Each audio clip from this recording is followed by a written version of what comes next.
আমি হেলেনা রায়হান ক্লাসভেল থেকে তোমাদের সকলকে জানাই স্বাগতম। আজকে আমি তোমাদেরকে একটা সাজেশন দিব 12 অধ্যায়। এই অধ্যায়টা প্রিটেস্টে দেখেছি অনেকেরই আছে। আমরা অধিকাংশ স্টুডেন্ট হয় কি যে 12 অধ্যায়টা দেখলে একটু আমরা ভয় পাই, কারণ এখানে মোট 4টা অনুশীলনী আছে, 12.1, 12.2, 12.3, 12.4। তো এগুলো থেকে আমি কিভাবে খুব সহজে কোন অধ্যায়টা করব বা কোনটা করব না, এতগুলো অধ্যায় তো মানে সেই অনুশীলনী তো করা আমার পক্ষে সম্ভব না এই মুহূর্তে, তাই না? বা স্টুডেন্টরা এমনিও অনেক দেখলে তারা একটু ঘাবড়ায় যায়। তো সেখান থেকে তোমাদের কাছে একটা ক্লিয়ার আইডিয়া দিব আমি। তার আগে তোমাদেরকে একটি কথা বলি, তোমরা অনেকেই জানো যে ক্লাসভেল তোমাদের জন্য অর্থাৎ 25 সালের পরীক্ষার্থীদের জন্য 7টি বিষয়ের 3টি কোর্স এনেছে। আমাদের কোর্স সম্পর্কিত বিস্তারিত জানার জন্য ফার্স্ট কমেন্ট অথবা ডিসক্রিপশন বক্স থেকে দেখবে, কেমন? আর একটা কথা এখানে আমি বলবো, যার কোর্সে ভর্তি হও তুমি, যেখানেই তুমি পড়তে যাও না কেন, অনলাইনে হোক বা অফলাইনে হোক, তুমি শুধু এইটুকু বিষয় খেয়াল করবে, তুমি যা চাও ওই টিচারের কাছে তুমি কি তা পাও? ইভেন তুমি যেভাবে চাচ্ছ উনি কি তোমাকে সেভাবে বোঝাতে পারছেন? যদি ওনার কথা তুমি বোঝো, নিজে আরও 2-1টা সলভ করতে পারো, তাহলে বুঝবে যে উনি তোমার জন্য পারফেক্ট। আর যে টিচারের কাছেই ভর্তি হও, তুমি আগে তার ডেমো ক্লাস দেখবে কয়েকটি, দেখে তুমি সিদ্ধান্ত নিবে হ্যাঁ তুমি বোঝো কি না। আমাদের ইউটিউব চ্যানেলে গেলে তুমি প্লেলিস্টে যখন যাবে, সেখানে গেলে ডেমো ক্লাস নামে একটা ফোল্ডার পাবে। ওই ডেমো ক্লাসে আমার বেশ কিছু ভিডিও দেওয়া আছে, গণিত, ইংলিশ, আইসিটি, বিজ্ঞান, বাংলা, দ্বিতীয় পত্র, এগুলোর ক্লাস আছে, তুমি দেখে সিদ্ধান্ত নিতে পারো। চলো আমরা ক্লাসে ফিরে যাই। আমাদের 12 অধ্যায়ের মধ্যে সমাধান করতে হয় আমাদেরকে, তাই না? আমরা জানি এখানে 2 চলক বিশিষ্ট সরল সহ সমীকরণ আমাদের যেটা। তো 12.1-এ কী আছে আমরা একটু দেখব। 12.1-এ যেটা আছে এটা হচ্ছে সাধারণত আমাদের এমসিকিউ বা কয়ে থাকে, যেগুলো যে আসলে এটা সমাধান আছে কিনা বা নির্ভরশীল কিনা পরস্পর, এরকম সূত্রগুলো দিয়ে আমরা করি। তো এগুলো আমরা এমসিকিউর জন্য সবাই করতে হয়।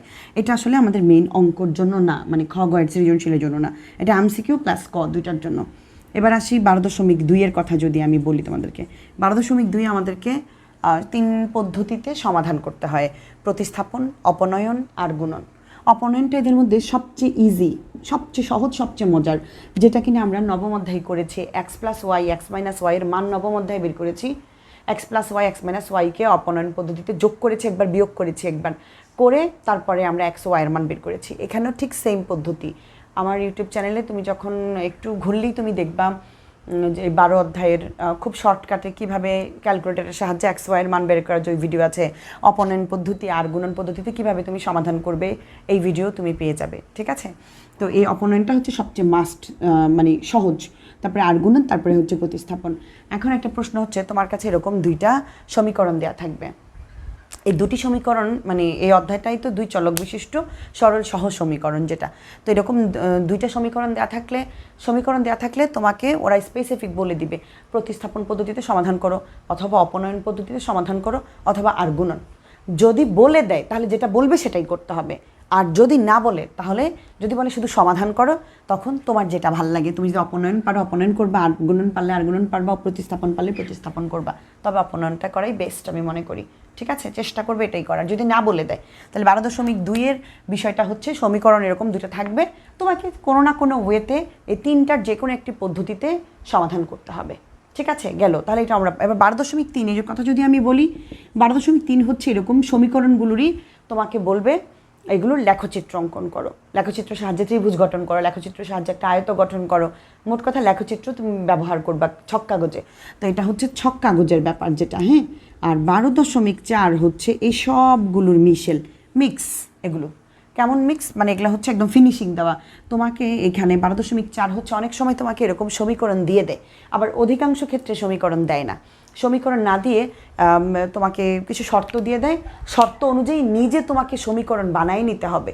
অর্থাৎ আমি তোমাকে যদি একটা ডেমো দেখাই, এখানে 12.3-এর মধ্যে 12.4-এর 18 নং যে সৃজনশীলটা তুমি একটু দেখবে, এখানে 2টা সমীকরণ দেয়া আছে, এই যে অলরেডি এভাবে দেওয়া আছে 18 নংয়ে। আর 19 নং যে সৃজনশীলটা আছে, এটার মধ্যে কোনো সমীকরণ দেয়া নাই। একটু বইটা খুললে দেখবে 248 পৃষ্ঠা।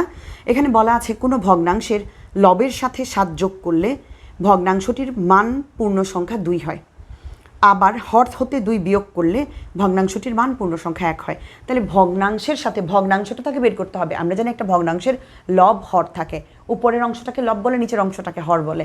তা আমরা যদি ধরি ভগ্নাংশটির, আগে তো ধরতে হবে ভগ্নাংশটা কে, P Q A B x Y, একটা তো কিছু ধরতে হবে, তাই না? তো আমরা ধরি ভগ্নাংশটির লব এক্স, তাহলে হর ওয়াই।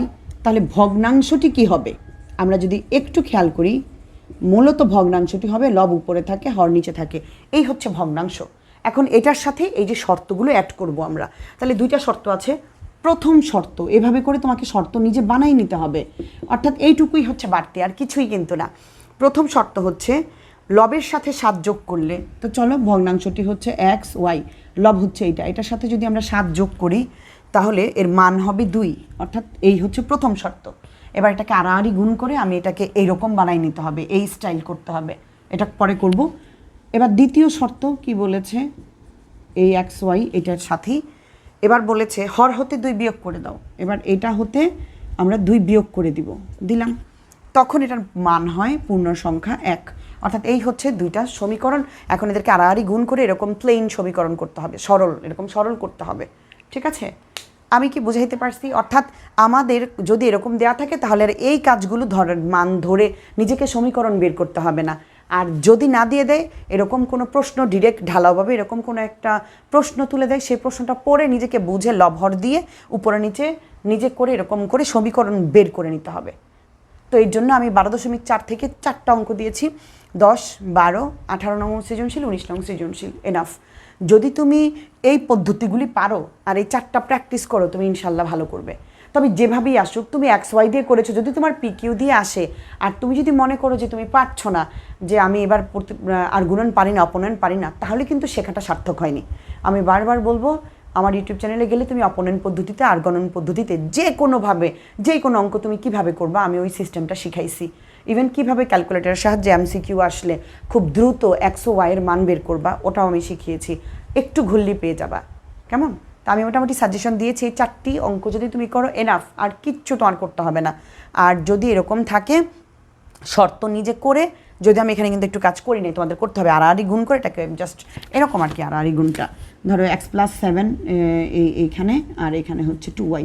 এবার এক্স আর ওয়াইগুলোকে একসাথে রাখবো, 7টা মাইনাসের ওই পাশে দিয়ে দিব, মানে এই হচ্ছে সমীকরণ, এইভাবে তৈরি করতে হবে। এটাকে দিবে 1 নং, পরেরটাকে 2 নং, এই দিয়ে কাজ করতে হবে আমাদের। তা আমি আশা করি আমি বুঝাইতে পারছি। মূলত আমার অঙ্ক আসলে জটিল কিছুই না। তাহলে 12.3 আমার আলাদা করে করার দরকার নেই, 12.2-এর 2টা-3টা যদি একটু প্র্যাকটিস করি, মানে জাস্ট শিখে যাই যে হ্যাঁ অপনয়নটা এভাবে করতে হয়, প্রতিস্থাপনটা এভাবে করতে হয়। আর আমাদের মূলত অঙ্কগুলো যদি সমীকরণ দেওয়া থাকে তাহলে তো ভালো, কোনো সমস্যা নেই। আর সমীকরণ না দেওয়া থাকলে 4টা অঙ্ক করলে আমরা ইনশাল্লাহ সমীকরণ করাও শিখে যাব। শুধু ভগ্নাংশ যদি আমরা তৈরি করতে পারি এক্স আর ওয়াই দিয়ে, যেই শর্ত বলবে সেই শর্ত অনুযায়ী আমরা কাজ করব। হরের সাথে যোগ দিতে বললে যোগ দিব, বিয়োগ দিতে বললে বিয়োগ দিব, যা বলবে আমরা তাই করব। ঠিক আছে, আমি আশা করি বোঝাতে পেরেছি। তো তুমি যদি এই 3টা বিষয় পারো, যে হ্যাঁ যে কোনোভাবে দিলে আমি সমাধান করতে পারবো, আর এই 4টা অঙ্ক করো, তোমার জন্য এনাফ। 12 অধ্যায়ের আর কিছু করতে হবে না, ঠিক আছে? কারণ লেখচিত্র এগুলোর মধ্যেই আছে। একটা যদি শিখে যাও লেখচিত্র কীভাবে অঙ্কন করতে হবে ছক কাগজে, তুমি যে কোনোটাই পারবে।